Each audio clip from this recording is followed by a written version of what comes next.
How should I prepare the outside for an open house?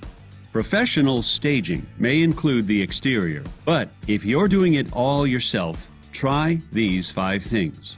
1. Landscape and lawn. That's the first impression. Make it a good one. Mow, prune, edge, and get rid of junk. 2. Paint and clean. You don't have to do the whole house, but the front door and lintels should either be painted or cleaned. 3. Leaks and repairs. Small visible problems can become large mental objections and change how someone feels about your house. Fix them beforehand. 4. Pets. Some people have allergies and concerns. Time for Fido to visit a friend. You weren't including him with the house anyway. And 5. Get fresh eyes. Have your realtor or a friend who's willing to be candid tell you what you missed, or pay a staging professional for a report.